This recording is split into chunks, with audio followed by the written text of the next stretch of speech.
बांटने की खुशी। एक छोटे से प्यारे गांव में पिंकी नाम की एक नन्ही लड़की रहती थी।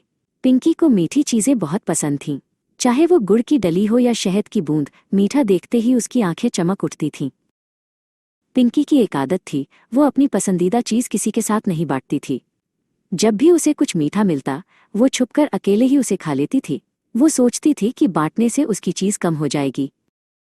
एक दिन स्कूल से लौटते समय पिंकी की माँ उसे रास्ते में मिली। माँ के हाथ में कपड़े का एक छोटा सा झोला था। उन्होंने मुस्कुराते हुए पिंकी को 2 बड़े और सुनहरे लड्डू दिए। ये लो पिंकी, आज घर पर लड्डू बने हैं, माँ ने कहा। पिंकी ने लड्डू लिए और खुशी खुशी अपने घर की ओर चल दी। लड्डुओं की खुशबू इतनी अच्छी थी कि उसका मन तुरंत उन्हें खाने को कर रहा था। चलते चलते रास्ते में उसे उसकी सहेली राधा मिली।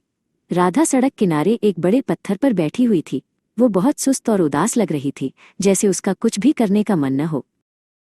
पिंकी राधा के पास गई और पूछा, क्या हुआ राधा, तुम ऐसे क्यों बैठी हो?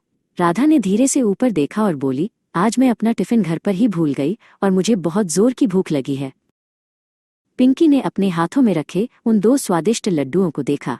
उसका मन एक पल के लिए बोला, दोनों लड्डू मैं ही खा लेती हूँ, आखिर ये मेरी पसंदीदा चीज है। उसे समझ नहीं आ रहा था कि वो क्या करे। तभी पिंकी को अपनी दादी की सिखाई एक बात याद आई। दादी कहती थी, बेटी, बांटने से चीज कम नहीं होती, बल्कि खुशी और भी बढ़ जाती है। पिंकी ने एक गहरी सांस ली और मुस्कुरा दी।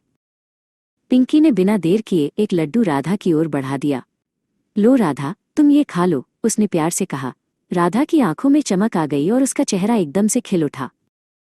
घर पहुंचकर पिंकी ने माँ को सारी बात बताई। माँ ने प्यार से पिंकी को गले लगा लिया और कहा, आज तूने सबसे मीठा काम किया है।